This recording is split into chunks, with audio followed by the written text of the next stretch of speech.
This is the lecture on algebraic geometry.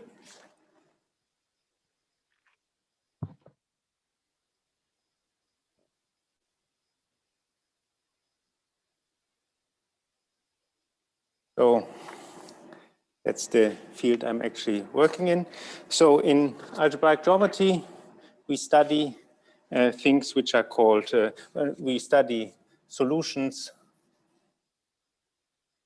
of polynomial equations, so of system polynomial equations.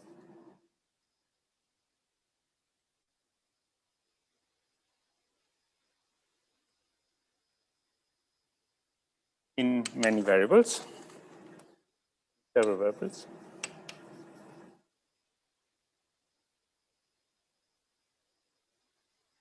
So that is, we look at something like that.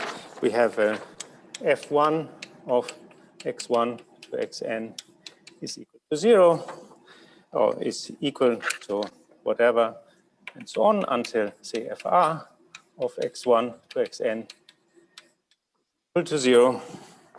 So where these fi are polynomials.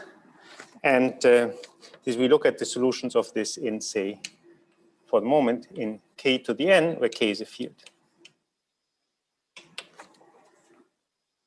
So a stupid example that everybody knows is, for instance, we can look at the solutions of the equation x squared plus y squared is equal to 1 in R2. And everybody knows that this is a circle of radius 1. Now, in theory, if you look at the case that n is equal to 1, that you have just one variable, so case of one variable. So this is just, you look at 0 sets of polynomials. So this is Galois theory.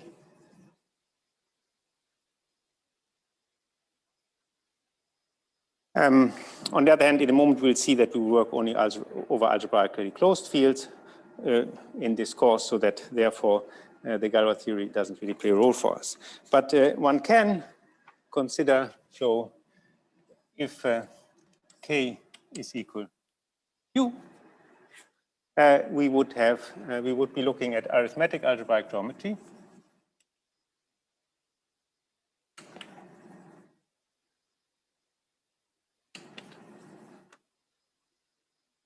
Is usually considered part of number theory.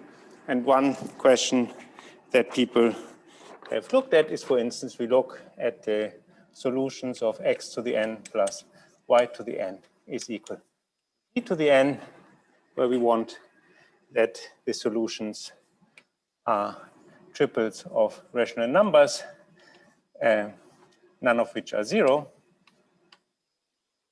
And then Massless theorem says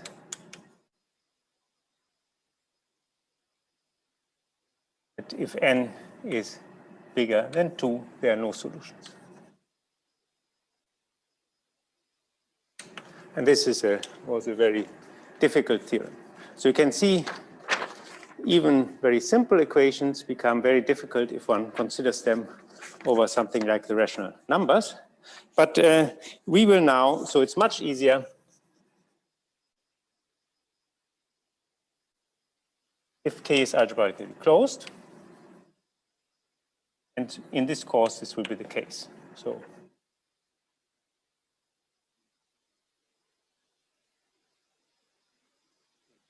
is algebraically closed. So then one is really interested in the geometry of the 0 sets, not in subtle arithmetic questions.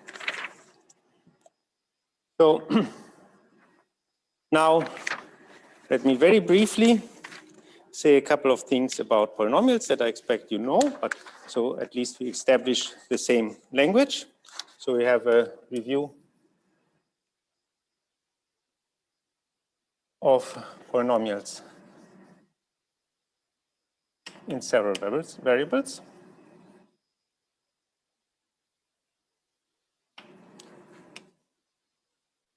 So let R be a commutative ring with 1.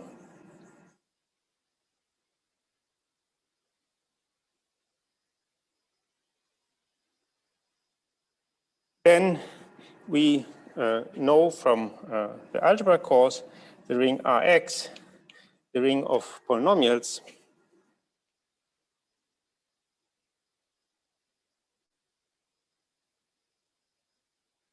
in the variable x with coefficients in R.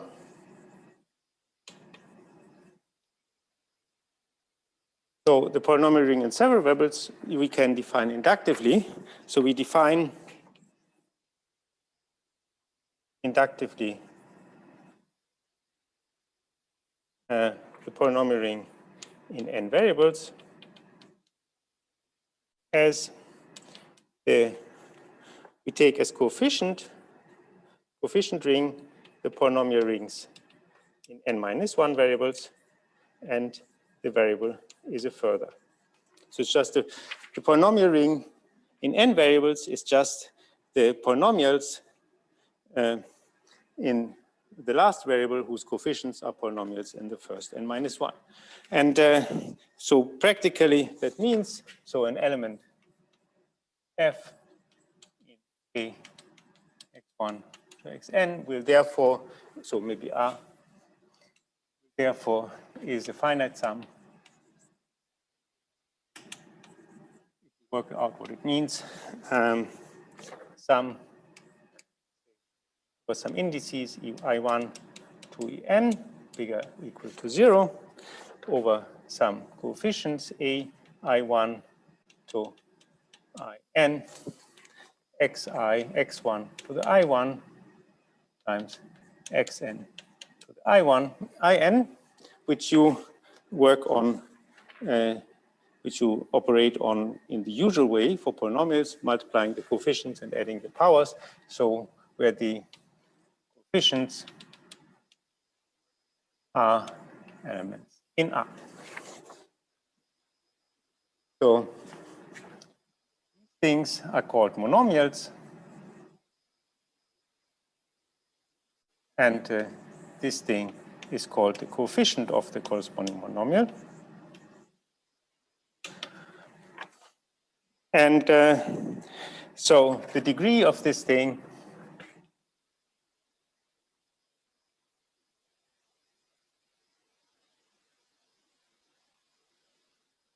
is just the sum of the powers that the variables have. And so the degree of f, call this thing f, is the maximal degree of a monomial that occurs with non-zero coefficient.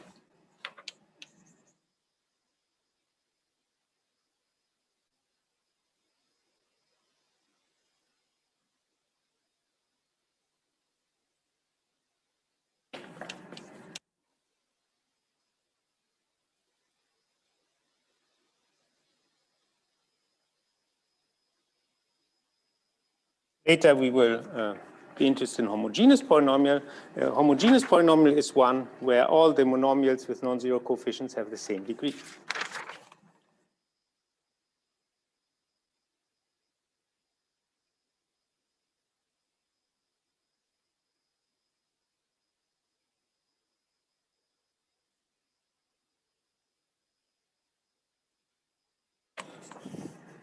With non-zero coefficient.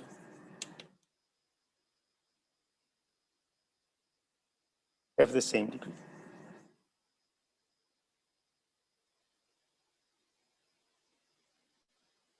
Okay. So that was a very simple preliminary. Now we kind of really start. So I want to talk about affine varieties, affine algebraic sets.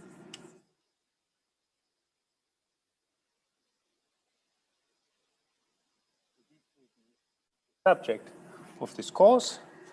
Later we generalize to also look at projective and quasi-projective varieties, but anyway, and these will just be such common zero sets of some polynomials in Kn. So as I said, our field K is algebraically closed. So, and we want to study these affine algebraic sets, which are zero sets of polynomials. We will introduce some properties for them and some notions, also topology on them, and things like that. So let's see. So first, this is a bit, looks a bit strange. We give a different name to K to the n. We call it affine space and call it AN. This by itself seems just to be a strange habit of the algebraic geometers, but it does have also some reason. Affine space AN, which is just n full power of K, so just the n tuples of elements of K. That's not very difficult. So maybe the motivation for that is that in algebraic geometry, you somehow think there's something which is called AN, which exists independent of K. And when you change K, you have different manifestations of it. And this in particular plays a role if you want to do something like arithmetic algebraic geometry. So a polynomial, so f in n variables, coefficients in K, finds a function on AN. The obvious way. I give the same name, f from AN K. Namely, we just put the coordinates of the point in AN into this polynomial. So f, so point P, which has the coordinates A1 to AN, is sent to f of P, just obtained by putting the AI instead of the xi. Okay, so that's simple. And so if we have a function, we can talk about its zero set where this function vanishes. So the zero set of f just what it obviously is. The set is, I denote it by z of f. We often also in the literature find v of f for v like vanishing. This is the set of all points p in AN, such that f of p is equal to 0. Now, an affine algebraic set will be the common zero set of some of a set of polynomials.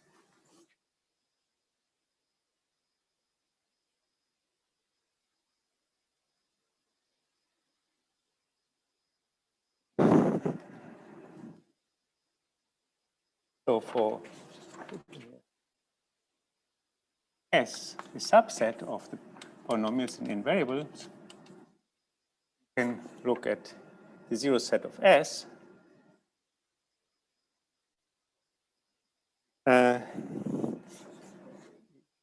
defined to be a set of all points P in AN, such that f of P 0 for all polynomials f in S. Common zero set, called the zero set of S.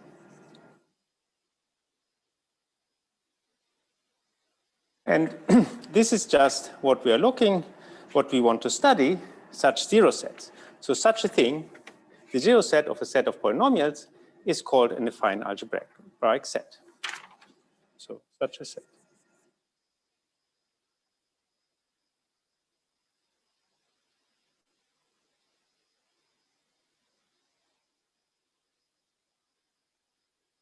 At the moment, we are only introducing all these words. And now we want to study such affine algebraic sets. First, I can give you some examples so that we just see what can happen, I mean, vaguely. So, examples.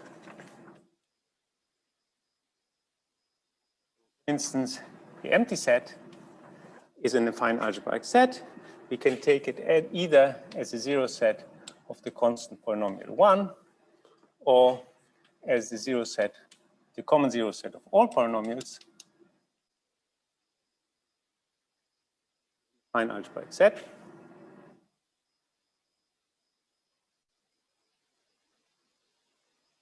Then also, if you just take a point, it's also in AN, it's also in a fine algebraic set. So if P is a point with coordinates A1, N, then this will be then set consisting just of this point is just a common zero set of say x1 minus a1 until xn minus an, because obviously at this point if the ith coordinate is equal to ai. You can also look for instance at a parabola or a conic. So if we take z of y minus x squared, this will be conic. So, for instance, over the reals, we would get the picture that it looks somehow this. Obviously, it goes through the origin, and there would be many other examples. In particular, in general, to a zero set of just one polynomial, I call a hypersurface. So, z of f for f a non-zero polynomial, a non-constant polynomial,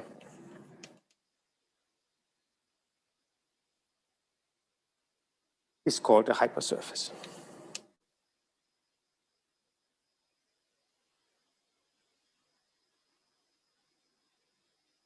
This conic, which is curve, would be a hypersurface in A2.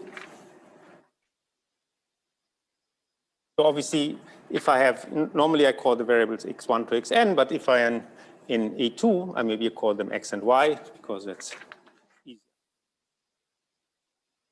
So now, until now, there's not very much algebraic about all this, except that we look at zero sets of polynomials. Now I want to somehow relate it a bit more to the algebra. So the first thing we want to see, which is quite simple, is that every affine algebraic set is actually the zero set of an ideal in kx1 to xn. Therefore, we can relate the geometry of the affine algebraic sets to algebra of ideals in kx1 to xn. Every affine algebraic set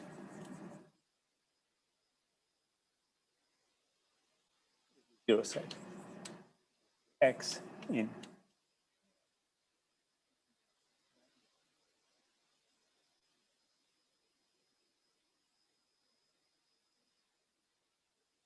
I in the polynomial ring variables. And as I said, that's very simple. Namely, this will be, if it's the common zero set, if x is the zero set of some set of polynomials, then it will also be the zero set of the ideal generated by these polynomials. So for S in a set of polynomials, we write, as before in the algebra course, S to be the ideal generated by S inside K x1 to xn, the ideal generated by X.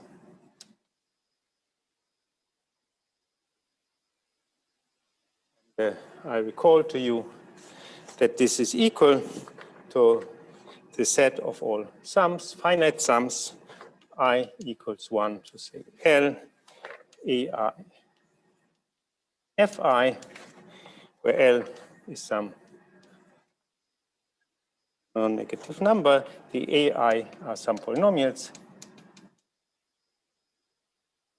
and the Fi's are all in S. So all finite linear combinations with coefficients in the polynomial ring of the generators. This is the ideal generated by X. And then it's kind of obvious that we have the following statement. So if I take, let's take two subsets of polynomials.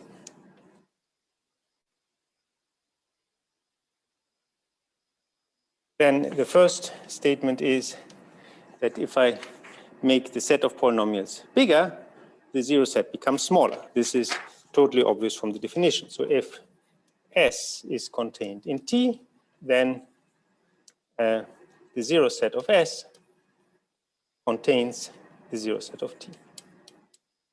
Now, this is trivial by definition because we just impose, S imposes less conditions, and so the zero set is bigger. And the second statement is what I just said, is that the zero set of a set of polynomials is equal to the zero set to the ideal by S. So let me, it's very elementary, but let me still sketch this second part.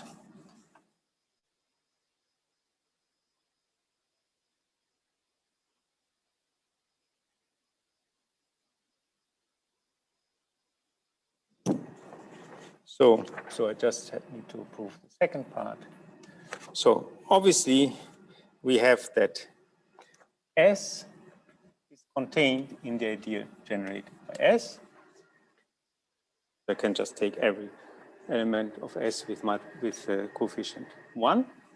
So thus, by part 1, we have that the zero set of S contains the zero set generated by S. Now we have to show the other inclusion. So let element in the zero set of S, we have to show that it also lies in the zero set of the ideal generated by S.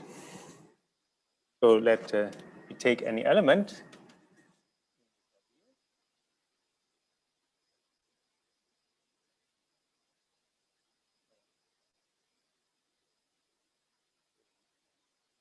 Element in S, so that means Fi elements in S and the AI polynomials. Then if I take G of P, well, and then we see that it's obvious, so it's just, this is sum I equals 0, L AI of P, Fi of P. But Fi of P was equal to 0 because our point P was in the zero set of S and the Fi were in S, so this is 0. Okay, so this is very simple. Still, we have at least now know that every affine algebraic set is the zero set of an ideal. Now I want to introduce another concept in this context, which is a topology on affine space. So this is, in fact, we want to define a topology on AN such that the affine algebraic sets are the closed subsets of the topology. So therefore, the open subsets are just the complements of the affine algebraic sets. Now, this is quite practical because it gives us a language. So we can talk about open sets, closed sets, closure of a set. In particular, we can talk about continuous maps. Things. On the other hand, shouldn't, at least for now, put too much into it because this topology is in some sense very strange. So the affine algebraic sets, I mean the closed sets are the affine algebraic sets, which are in some sense very small. You can imagine, if you look at differential geometry course, this would be, if they would be smooth, they would be manifolds of smaller dimension. So the closed subsets are, in some sense, have always smaller dimensions. So they're very small, and the open subsets are very big. And so that means this topology has no chance of being Hausdorff. It's extremely far away from being Hausdorff. And so it has some unusual properties, but still it is practical, mostly as a language. So let me introduce this Zariski topology.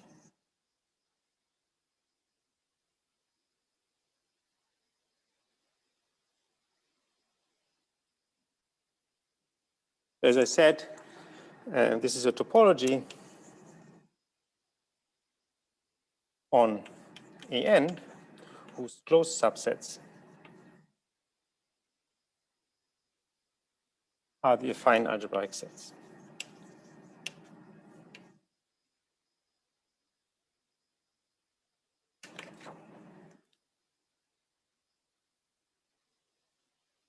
So now I will just prove the thing that proves that this gives us a topology.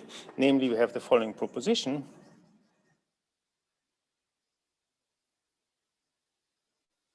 First, if I have a family of sets of polynomials, so S alpha, alpha in some index set, whatever,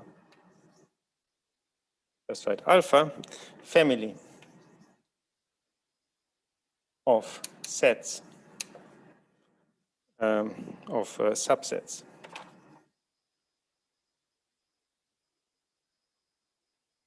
of our polynomial ring,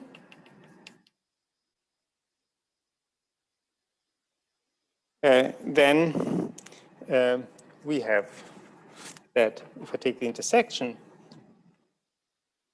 of the zero sets of these S alphas, this is the same as the zero set of the union over all the alphas of S alpha. Now this is completely, I mean, this is tautological. No, there's nothing there. You know, you impose that this, you want this to be the zero set of all the polynomials in all the S alphas. This is the same. And you also want here precisely the same. So this is obviously the same. And the second statement, and what this means for us is that arbitrary intersections of affine algebraic sets are affine algebraic sets. And the second statement, if I take now just union of two affine algebraic sets, so if S are two sets of polynomials, then common zero set, so if I take the zero set of S union the zero set of T, and this is equal to the zero set of what I could call ST, where ST is just the set of all products of one element in S and one in T.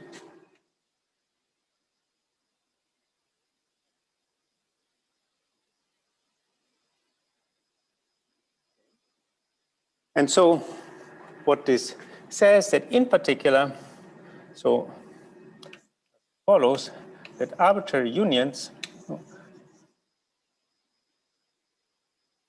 arbitrary intersections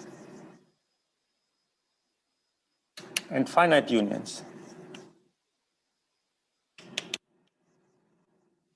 Because if you can do it with two, you can do it with finitely many of affine algebraic sets are affine algebraic sets.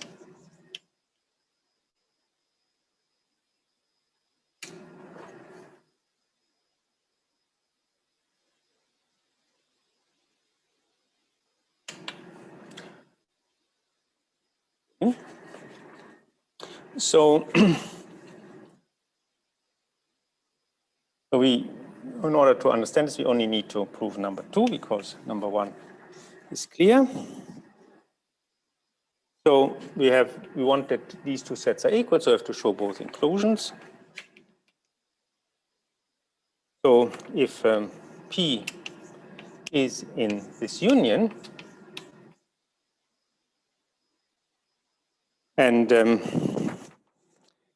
we take F, an element in S, G, an element in T, then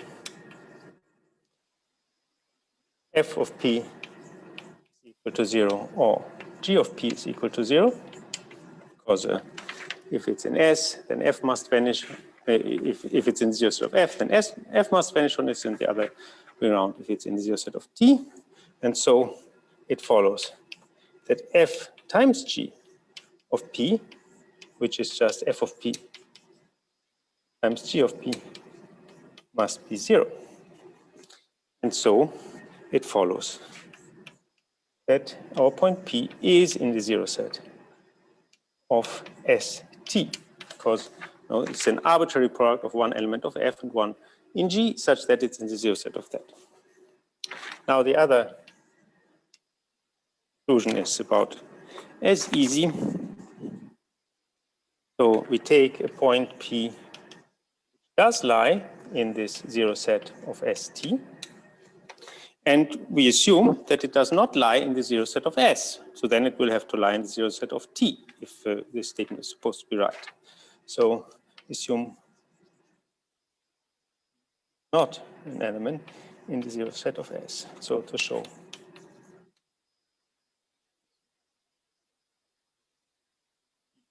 is in the 0 set of T. And okay, this is about this kind of obvious. So if it's not in 0 set of S, then we can take an element F in S such that F of P is different from 0. So then, so for an element G in T, we have that if I take F times G of P, this must be 0 because F times G is in ST, but this is just F of P times G of P, and this one is different from 0, so it follows 0. And so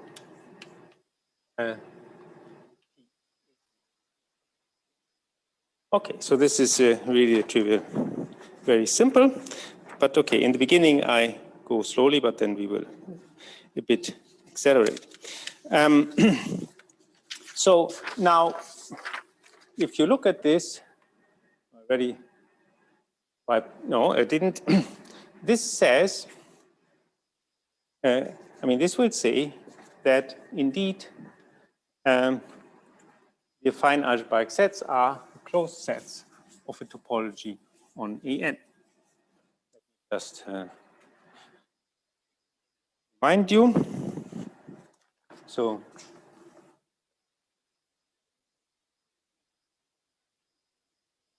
topology on a set X is a collection of subsets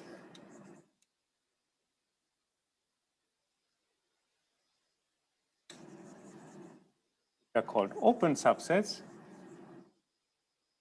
such that 3 axioms are fulfilled, namely, well, we have that X and the empty set are open.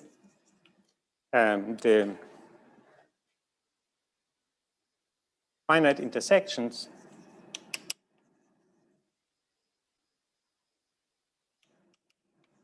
of open subsets are open.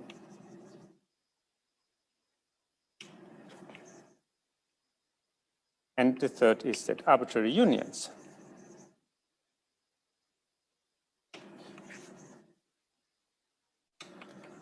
of open subsets are open.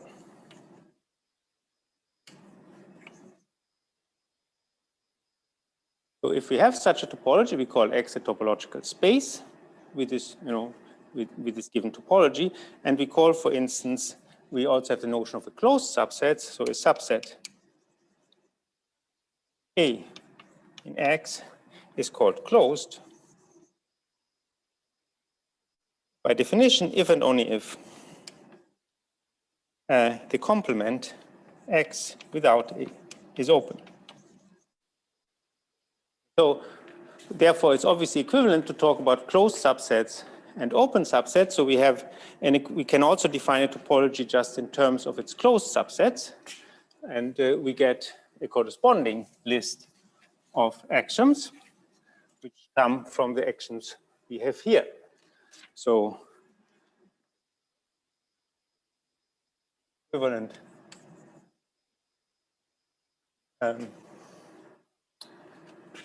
axioms for closed subsets. So first, X and the empty set are closed. No, the X is a complement of the empty set and the empty set of the complement of X, and finite unions. Closed subsets are closed.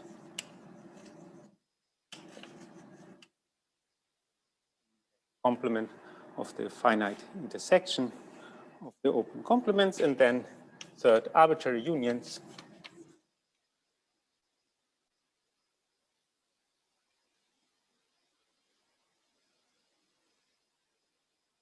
Subsets closed. So if these three axioms hold, they are equivalent to these axioms, and we can define then an open set as a subset such that its complement is closed. Okay. So we want to briefly. Intersection, not union. What? Intersection, not union. Third, three.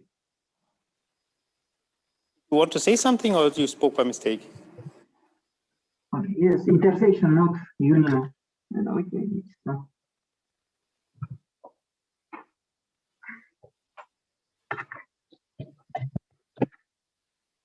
I do not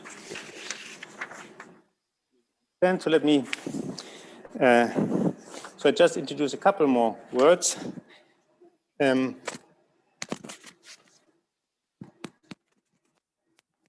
can hear me, no? So I just want to introduce a couple more words. So for if Y subset X is a subset for the closure bar of Y is the union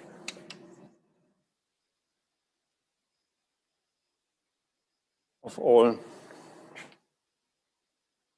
closed subsets A in X which contain Y.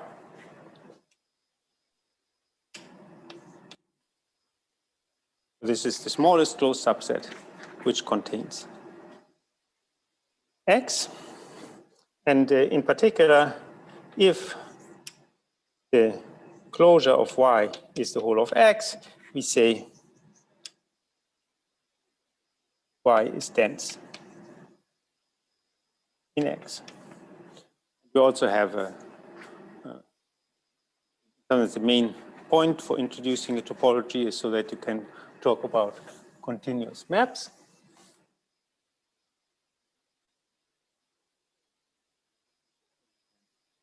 That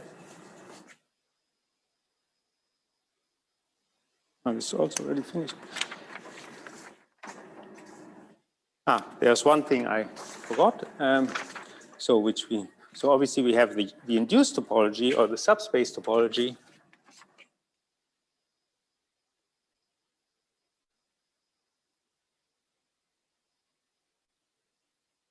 Subspace topology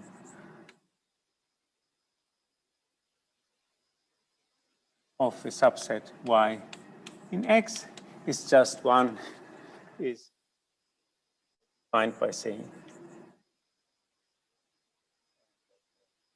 a W subset. So has open subsets. Besides the intersections of Y with the open subsets of X.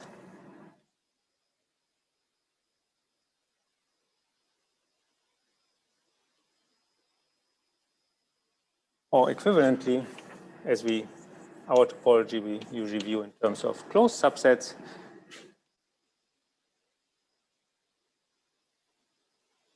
And the closed subsets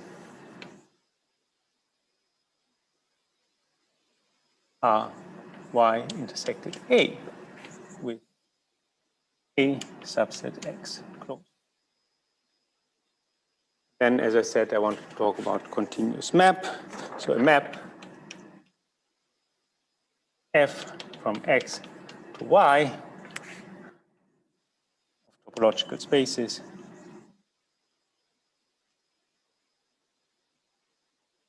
continuous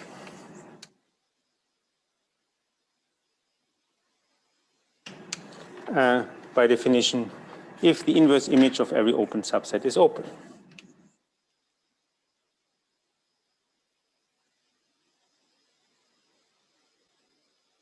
X for any open Y, or equivalently, we can also again talk about closed subsets. So f to the minus 1 of every closed subset is closed for any.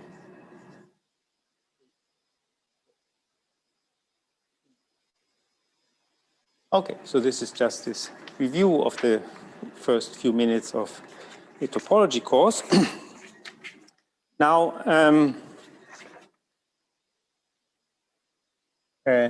we want to see that now I don't want to wipe this out.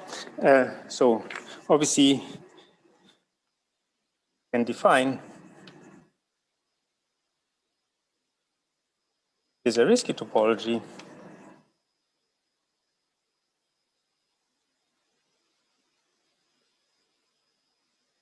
after the mathematician Oscar Zariski, who worked for a long time in Italy, and then went to the US. So the risky topology on AN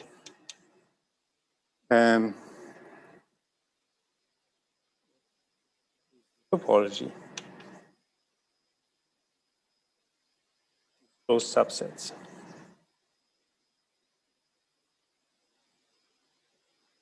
are the affine algebraic sets.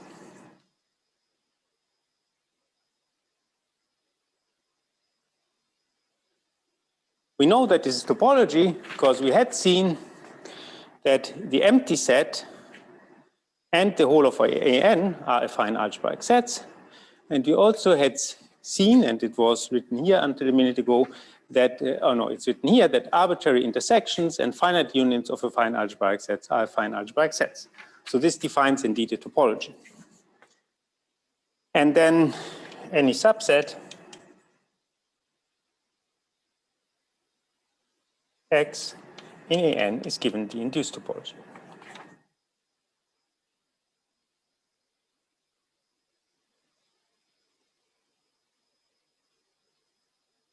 Called as a risky topology on X.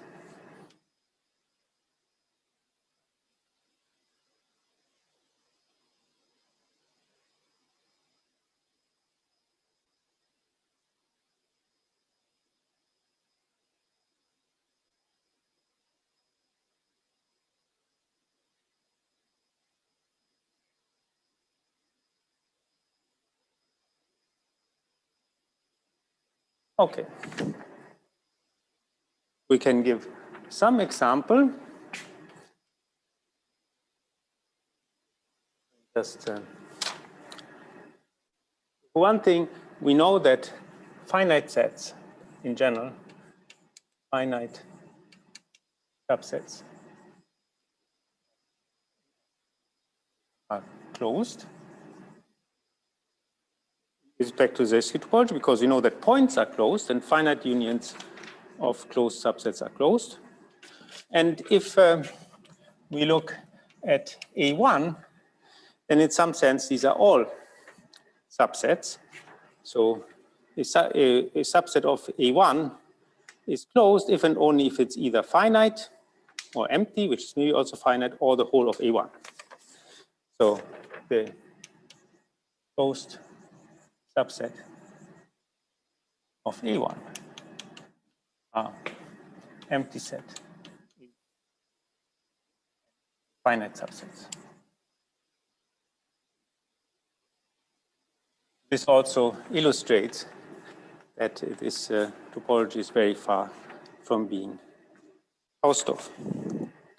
So, so we just have to see second. So if we have a closed subset, this is a zero set of an ideal.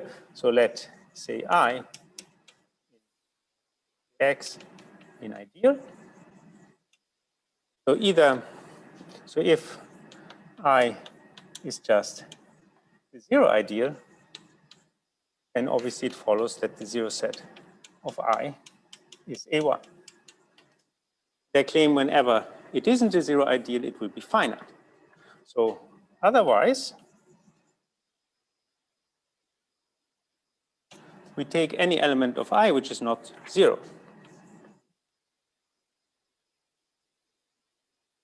So f is a polynomial in one variable. And we have seen in the algebra course that every polynomial in one variable has finitely many zeros, namely at most as many zeros as its degrees.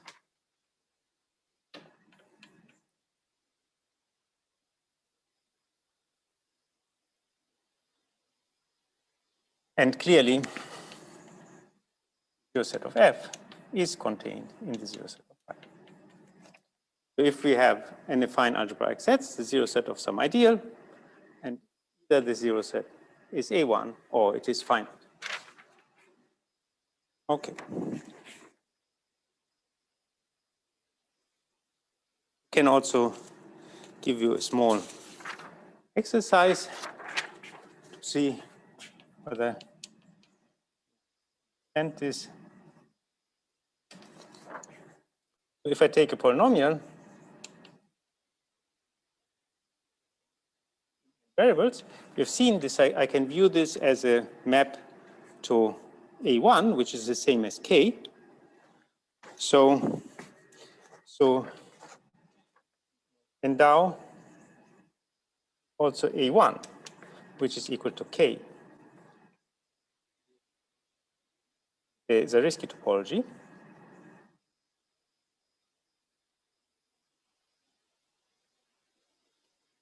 Then as a map, F from AN to A1 is continuous. And you can check this, it follows from the definitions. And I mean, for instance, the fact that the closed subsets of A1 are just the finite subsets. Okay. So now I want to again repeat the topic. I want to talk about the ideal of an affine algebraic set. I've said that every affine algebraic set is a zero set of an ideal, but there can be many ideals with the same zero set. But there's one which is canonically associated to it, which is called the ideal of the algebraic set, which is just the set of all polynomials which vanish on this algebraic set. As it's so canonically associated to our algebraic set, it contains precisely the same information as the algebraic set. So instead of studying the algebraic set geometrically, we can study this ideal algebraically, and it contains the same information. Okay, so this is actually, or I just introduce it briefly. So here, fine, like set.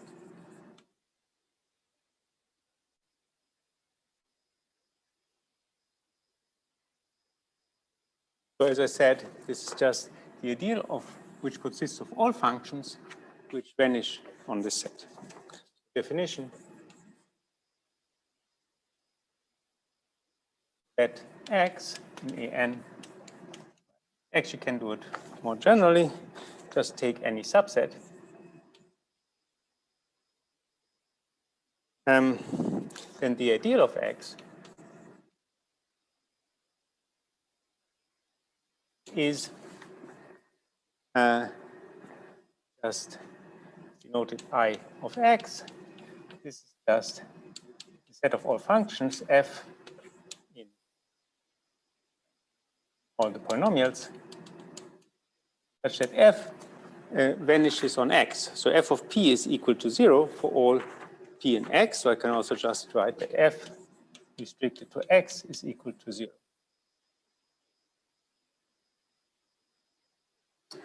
Okay, in particular, this is interesting when x is itself an affine algebraic set, then it really contains the same information as the ideal. So, so I mean, it's clear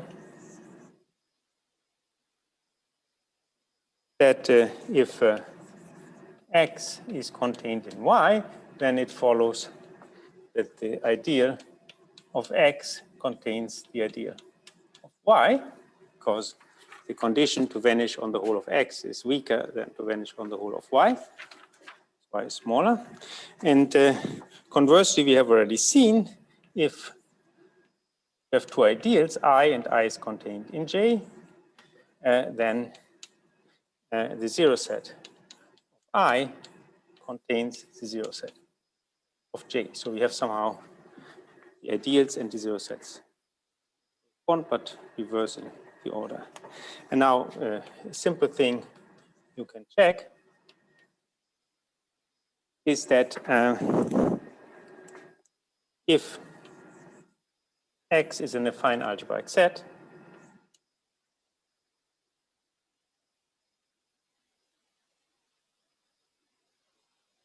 yeah, then if I can take the ideal of X and the zero set of this ideal. The claim is this is just X itself. So if I take all the functions which vanish on X and take their common zero set, which could in principle be bigger, then it's still just X. And more generally,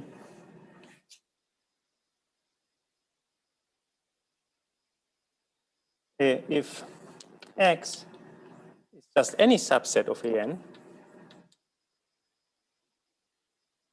then if I take the zero set of the ideal of X, closure of X. So this is a rather simple exercise in the, maybe I will see. It's a simple exercise. I will see whether I might even give it as a homework. Anyway, but it's quite simple. You can try to figure it out. So there's another way how one can look at this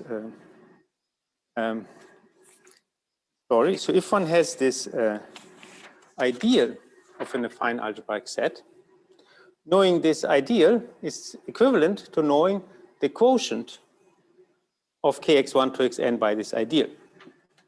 And it's often more convenient to talk about this quotient than talking about the ideal, because this quotient can be viewed as some kind of set of polynomials of functions which live on X. You can more directly see how it's related to the geometry of X. And so I will introduce that too. We will not use it very much for now, but it will play a big role for later parts of the lecture. As you see, today I'm introducing extremely many words, which then you will have to work with next time without any difficulties. But once one has introduced all the words, it's easier. So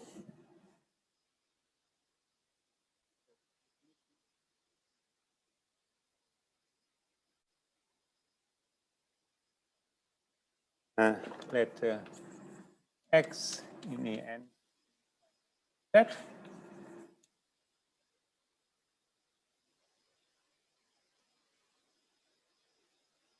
So the coordinate ring of X called coordinate X, I denote it, is AX, just the polynomial ring of the ambient n divided by the ideal of x. Okay. So this is a K algebra. So it's a ring, but it's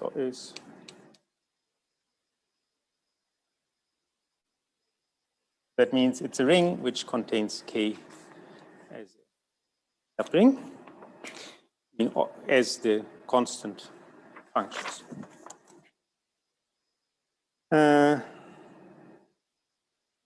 So for instance, if we are in A2, we can put x to be the zero set of the second variable in A2. It would just be y. So it would just be this horizontal line. Well, it would even work better if it was horizontal. So then, I mean, the ideal of x will just be the ideal generated by y, and the coordinate ring of x will be kxy divided by the ideal generated by y, which is isomorphic to kx. Okay. Or as another example, if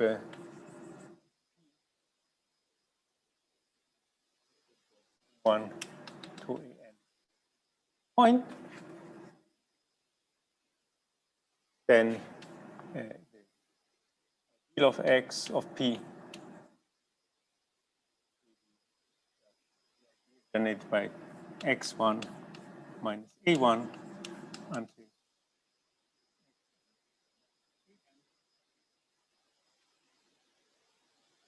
coordinate ring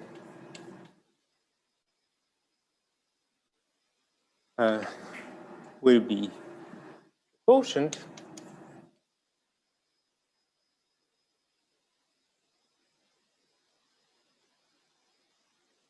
and you can see that this is naturally isomorphic. Okay, just say that to divide by this, the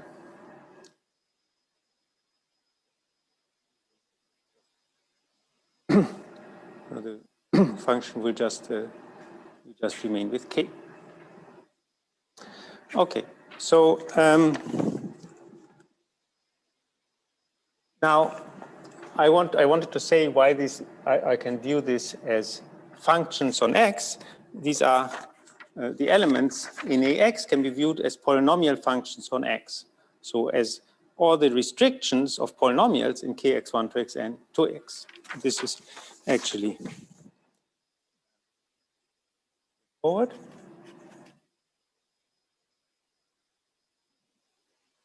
So a polynomial function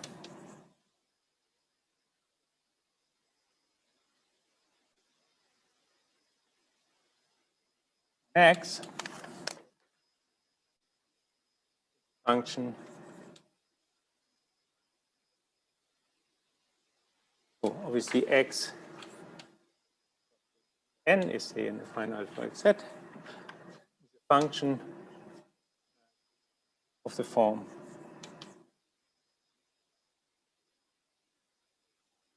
f restricted to x for f a polynomial.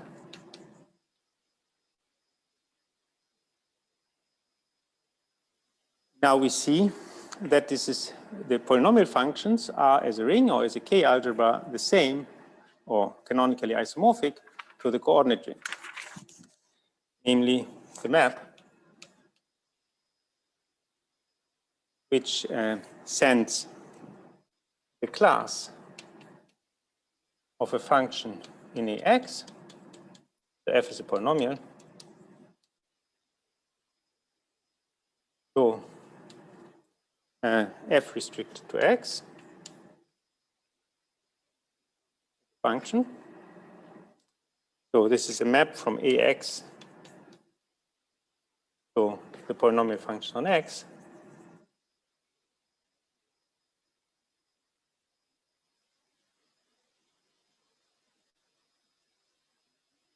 obviously, we have a polynomial function, it's a restriction of f to x. So if I have two polynomials which have the same restriction to x, they give me the same polynomial function. So this is an isomorphism.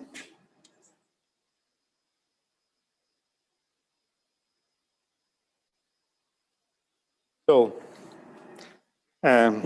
in fact, it is well defined and injective.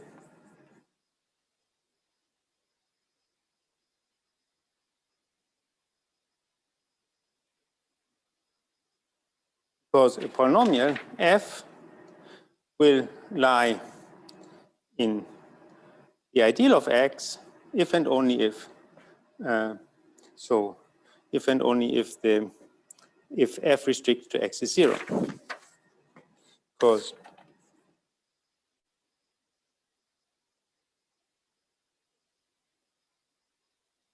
f restricted to x is equal to 0 if and only if the ideal of x. Things which are mapped to 0 here are precisely the things that we divide out by here, and it is surjective by definition, because here the target is the polynomial functions, which means the functions which are obtained as a restriction of polynomial. So it is surjective by definition. Write it on the other side.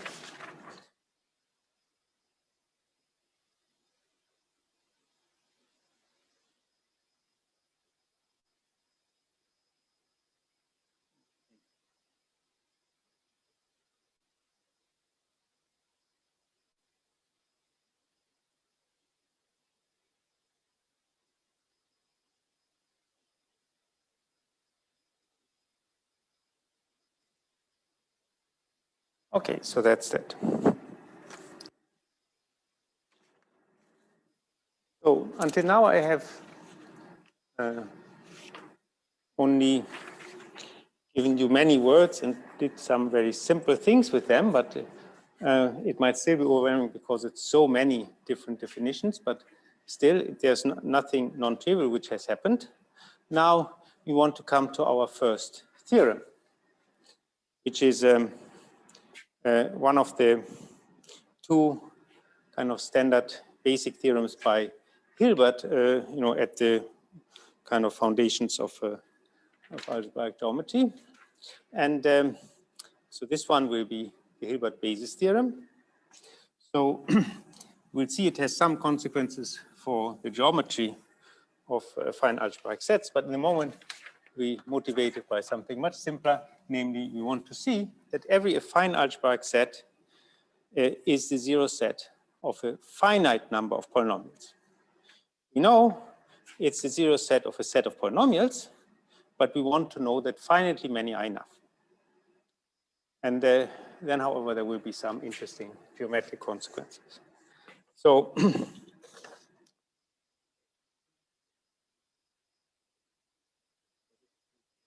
I want to talk about the Hilbert basis theorem.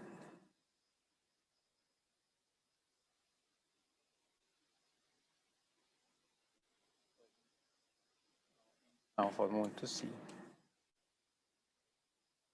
Every fine algebraic set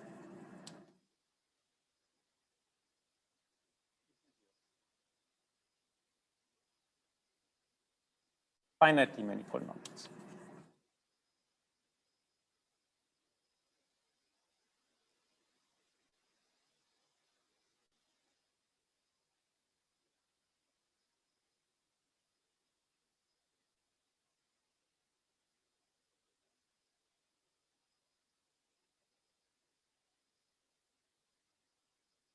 So I will prove this in a, it actually follows from it's actually some much more general statement, because we know that every affine algebraic set is a zero set of an ideal, and we know that the zero set of an ideal is the same as the zero sets of the generators of the ideal, and so we will prove that every ideal in kx1 to xn is finitely generated. So that gives this. And to do this, we need some algebra, and we introduce some definitions in algebra. We have to talk about Noetherian rings. So let R be a ring. I will always assume that it's commutative. When I say ring, I mean commutative with 1.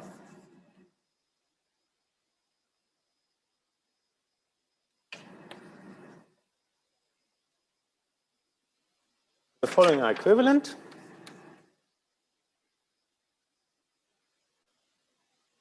First, every ideal in R is finitely generated.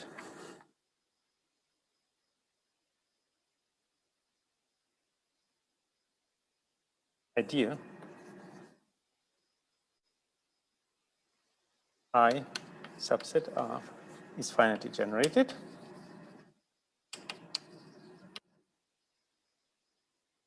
That means we can write I equal to, say, F1 to FL for some finite number of elements FL in I in I.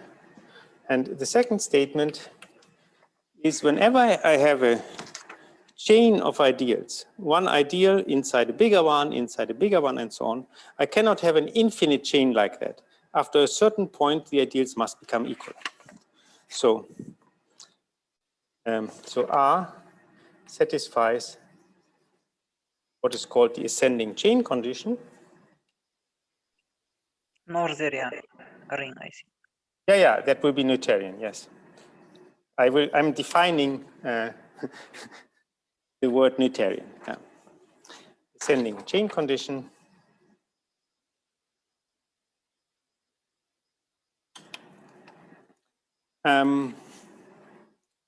Namely, so every infinite chain I1 is contained in I2, and so on, of ideals in R, eventually becomes stationary. So that means there exists some n such that the ones which come after n are all equal.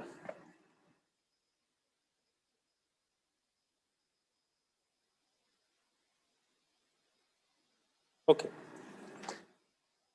So these two are equivalent, and the ring with these properties as a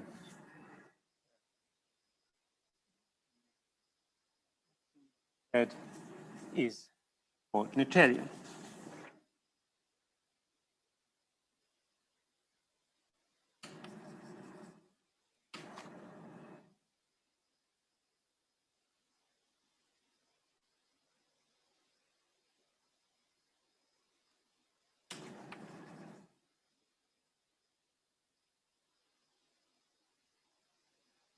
So after Emmy Noether, who was a German algebraist,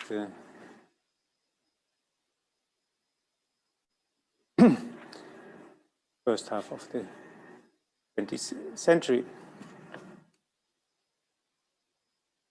Okay. So proof.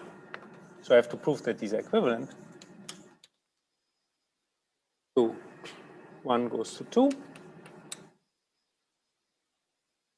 Assume we have a chain of ideals. So assume that one holds, so every ideal is finitely generated. So, and we take an ideal, so let I1 chain of ideals.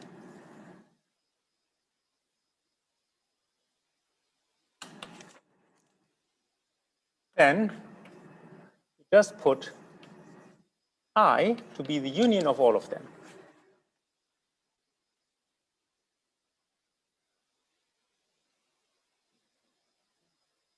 IG.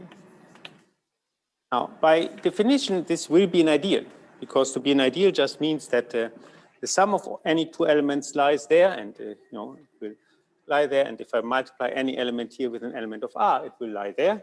And this is obvious from the fact that these are ideals and they are contained in each other. So this is an ideal.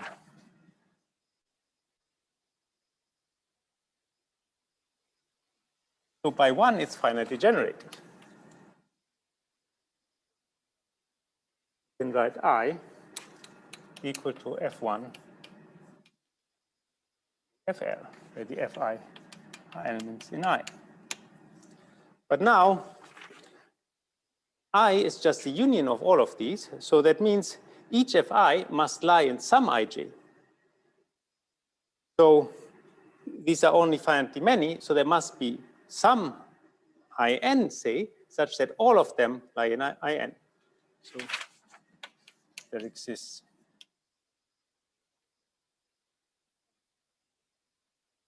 n such that we have that F1 to FL are all elements in in. And then clearly I have that I is equal to in, which is also equal to in plus 1, and so on.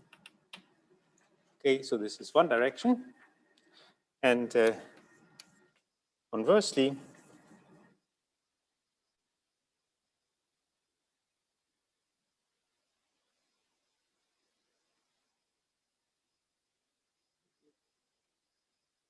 so we argue indirectly. So we take an ideal which is not finitely generated, and we find a chain of ideals which does not terminate. So let or does not become stationary. I are an ideal is not finitely generated.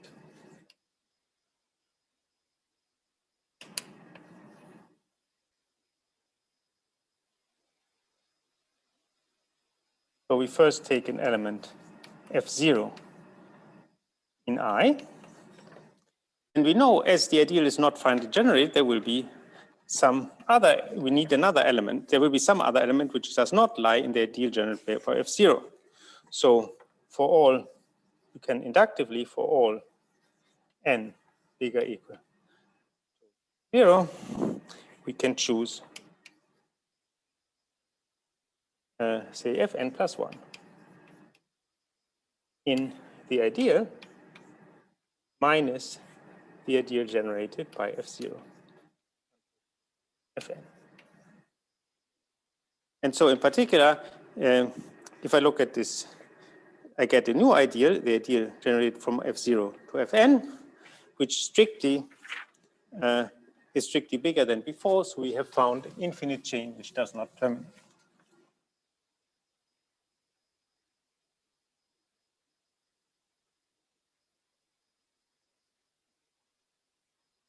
Then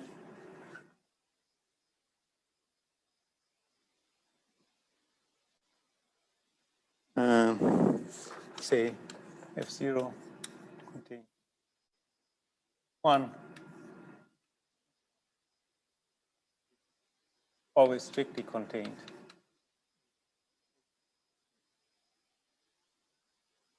In R of ideals in R, which does not become stationary.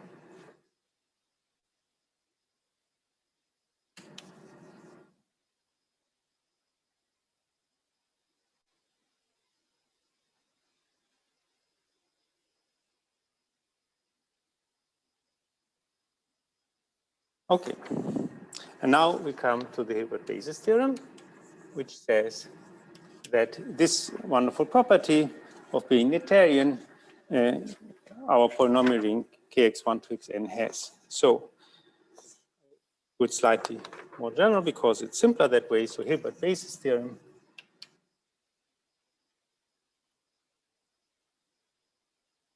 let R be a Noetherian ring.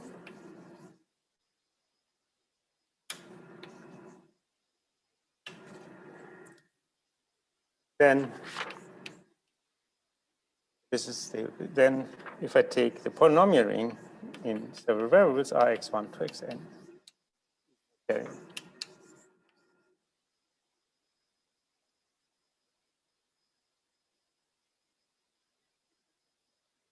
Okay.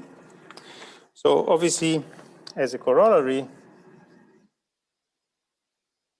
get that the polynomial ring with coefficients in a field is Noetherian.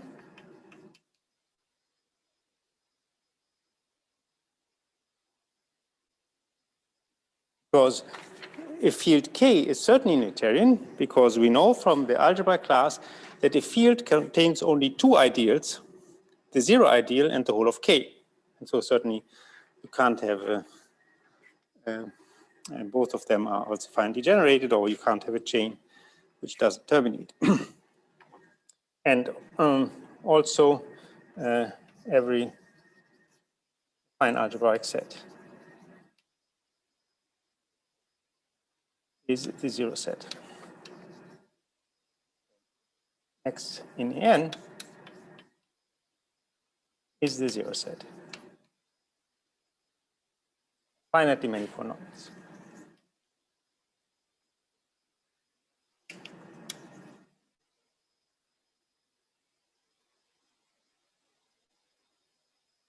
This is, as I said, because in a fine algebraic set is a zero set of an ideal. Zero set of an ideal is the same as a zero set of the generators, and by the fact that kx1 to xn is Noetherian, this ideal will have finitely many generators, and this. So let's try to. Well, okay, let me try to prove it. It's it's a relatively short proof, but it's non-trivial, and in fact, yeah, I think no. Anyway, so we'll see. So it uses some trick. So let me prove the theorem. Enough to consider n equal to 1. What? N equal to 1. This case is enough to consider it. Yeah, no, certainly. That is the first step. It's by induction I can reduce myself to the cases n is equal to 1. Yes, that's correct. So proof. So by definition, yeah, but thanks. So we have that. We know that this polynomial ring Rx1 to xn is just Rx1 to xn minus 1 n. So therefore, we can do induction. So if we just have to do it in one step for adding one variable, and so by induction, you only have to show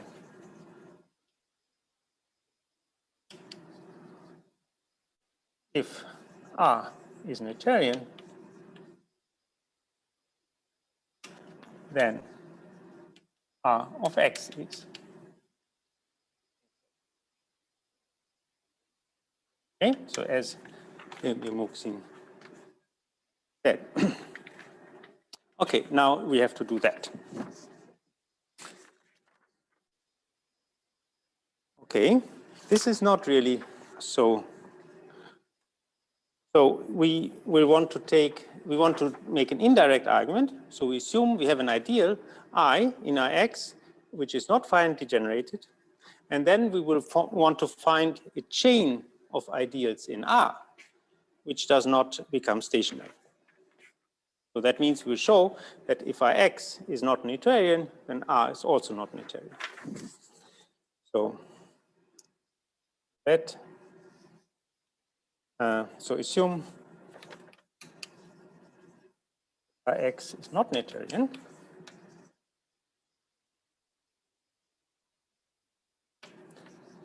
That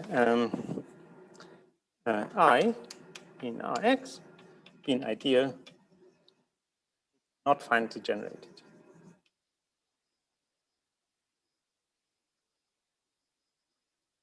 As I said, I want to construct a chain of ideals in R which does not become stationary. And we will do this by looking at the leading terms of elements in of polynomials in F, of polynomials in Rx. So the coefficients of the highest power of X. So let's see. So the trick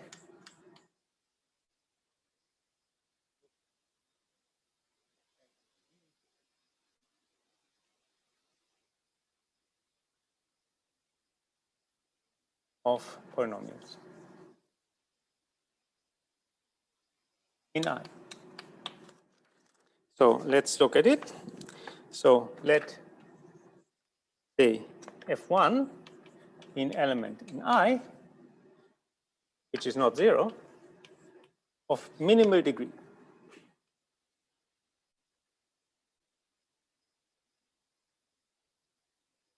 As the ideal is finally generated, certainly not 0. There's some non-zero element, and there will be some elements which have the smallest possible degree of non-zero elements in I.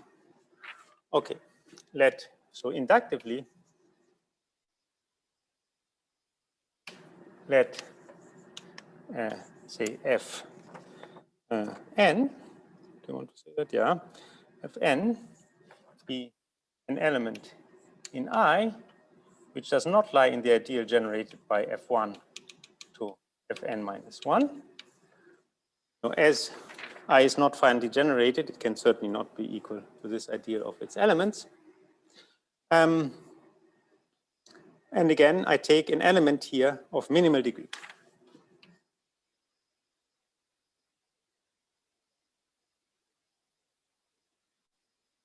Among all the elements in this complement, I take one which has the smallest possible degree. Now I want to look, so then clearly we have that I maybe should want to say that I call, I write nk to be the degree of fk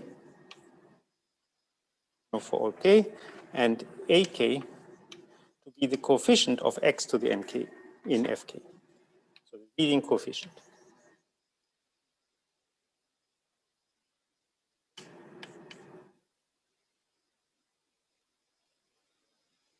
So we note that then we have that n1 is smaller or equal to n2 is smaller or equal and so on. So these degrees decrease.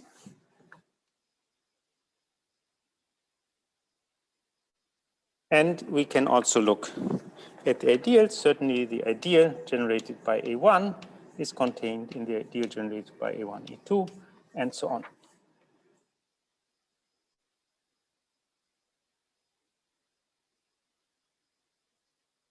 So why is this?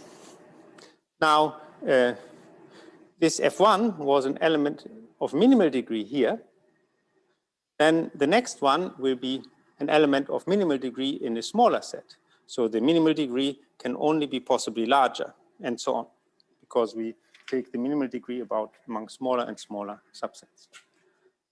I will so that you can still see it.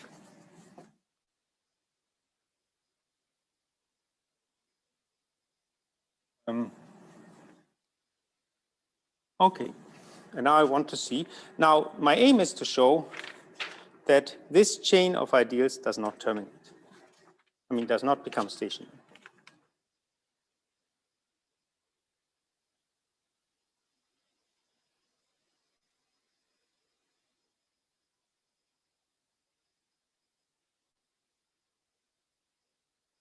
Not become stationary.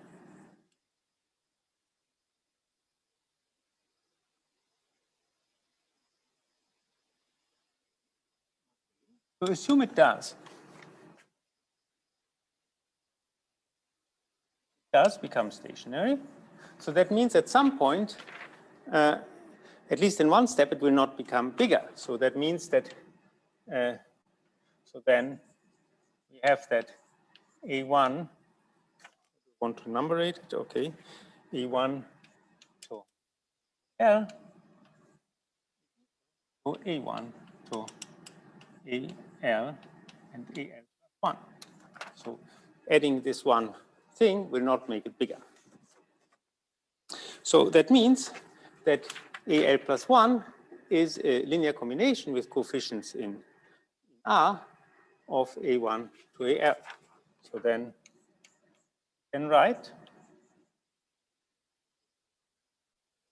AL plus 1. Sum I equals 1 to L, BI, AI, where the BI are some elements in R.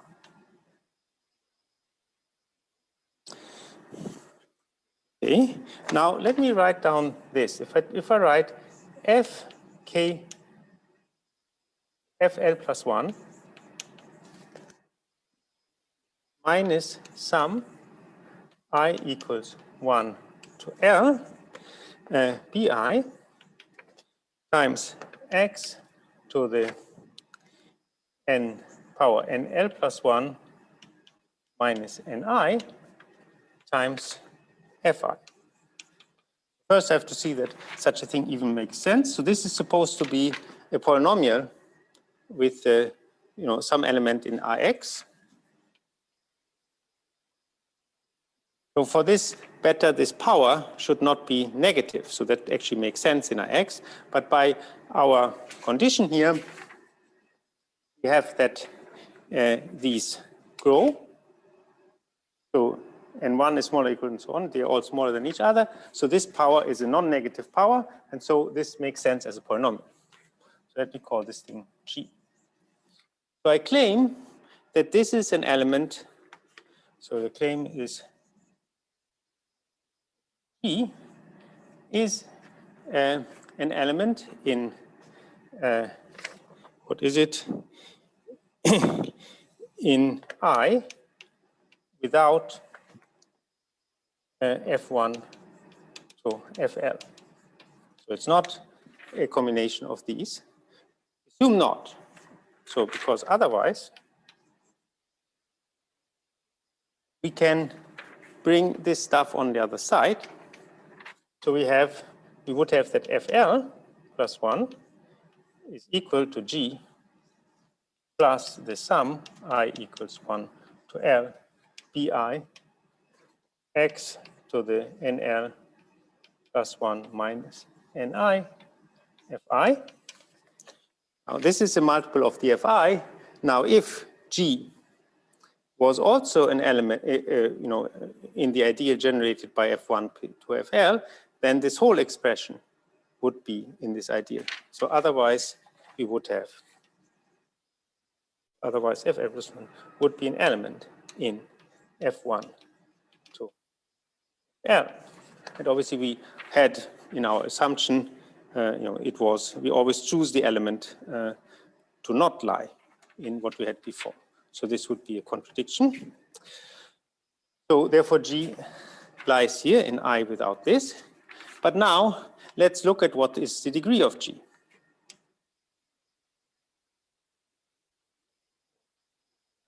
Is the degree of G.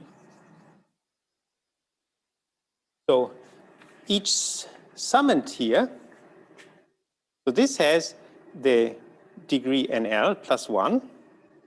This one has the degree Ni. And so if I multiply it by this, this also has the degree NL plus 1. So each summand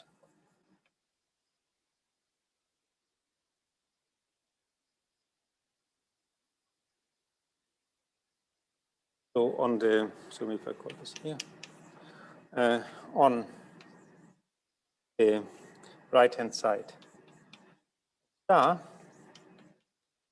has degree n L plus 1. And so that means G has at most degree n L plus 1. On the other hand, if we look at the coefficient of x to the NL plus 1, what is it?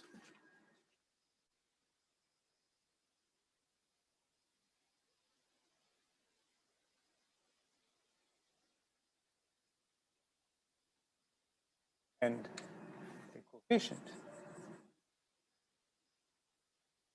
of x to the NL plus 1 of G. Following, we can just take the coefficient. So we have here L plus 1. And then we have minus sum I.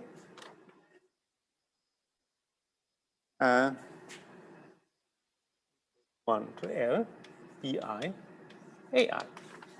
because, you know, here we just, the coefficient of n to the L plus 1 of this product is the coefficient of x to the ni of fi, so the leading coefficient here. And now, by this wonderful formula, we see that this is equal to 0.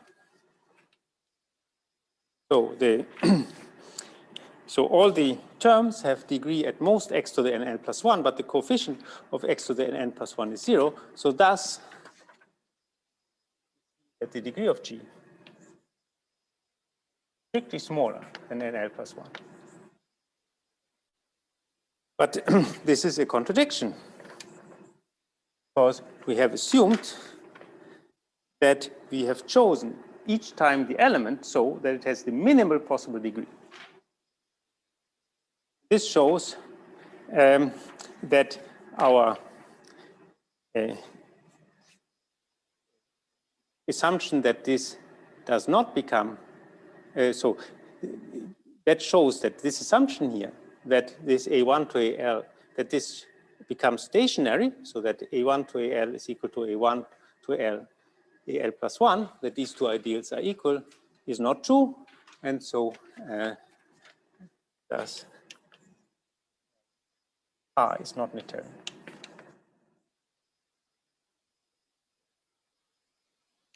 We have shown that if Rx is not Noetherian, then R is not Noetherian. So if R is Noetherian, then Rx is Noetherian. So maybe that's a good moment to stop.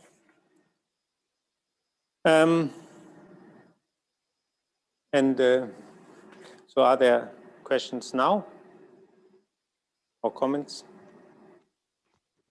Will you share the notes with us, Professor? Yeah, I will share the notes. I mean, I will give you the notes. Okay. I will also put them on, I mean, I will do the Moodle thing. I will start with that this evening, and then but I can also give you my complete notes. I mean, the lecture notes I have. I don't know whether my handwritten notes here are useful for you. I can also give them to you too. Okay, any other questions? Will we also discuss moduli spaces, something like that in this course? No, not really. No, I mean, that's not a first course. You know, you need a lot of machinery to actually talk about. I mean, this is really supposed to be a first introduction. So to talk about moduli spaces, you need quite some machinery. I mean, I could see whether I can do some exercise about the Grassmannian or something like that, but otherwise, I don't see how this is possible. I mean, one could think of doing a project on that afterwards, but it's the scope of a first course on algebraic geometry is certainly not moduli spaces. Okay. Okay.